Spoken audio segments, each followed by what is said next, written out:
Victor is a 6-mile square township peacefully and scenically situated in the northwest corner of Ontario County, nestled among the glacially formed rolling hills. The land's heritage dates back to its first inhabitants, the Seneca Indians. Boughton Hill is a crossroads today, but during the 17th century, it was the site of the Seneca Nation's principal village, Ganagaro. The Seneca, part of the Iroquois Confederacy, guarded the Haudenosaunee, I'm not 100% sure how you pronounce that, from Western invasion, and thus they were called the Keepers of the Western Door. In 1687, the Marquis Denonville and his French army invaded the Seneca territory. On July 13th of 1687, a battle was fought near the present village of Victor. The Seneca land in Victor was never again populated as a Seneca village. Today, the location is the Ganadagan State Historic Site. Laying fallow until after the Revolutionary War, the town of Victor was purchased from Oliver Phelps and Nathaniel Gorham for 20 cents an acre by Enos Boughton in 1788. Other families soon followed. From Stockbridge, Massachusetts, a village was planned at the Boughton Hill crossroads. Acreage was set aside for a cemetery, school, and a village square. It was named Boughton Town. In 1812, the land was set apart from Bloomfield and named Victor in honor of Claudius Victor Boughton,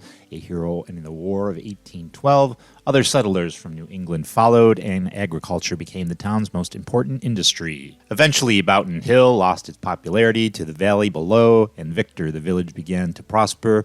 The main route from Rochester to Canandaigua passed through the valley, the present site of the village of Victor, and led to the natural shift. Incorporation of the village took place in 1878. As the farming community grew, industry also began to flourish. East Victor, also known as Scuddersville and Fishers, were the early industrial centers of the town because the waters of Mud and Fish Creeks could be diverted to power mills and factories more easily than the weak flow of the village of Victor's Great Brook. Finally, Victor became a prominent manufacturing center with such significant industries as the Wilcox-Johnson Tank Company, the Victor Preserving Company, and Lock Insulators. Fred Lock of Lock Insulators invented the porcelain insulator. He invented a low-expansion gas material, which Corning Glass later marketed as Flameware, one of its Pyrex ovenware lines. With a groundbreaking on October 25th of 1946 for an expanse of the New York State Thruway, Victor became part of the suburban growth. In 1971, Eastview Mall was built, and since that time, high-tech industries, manufacturing companies, small businesses, and another mall have found Victor an attractive location.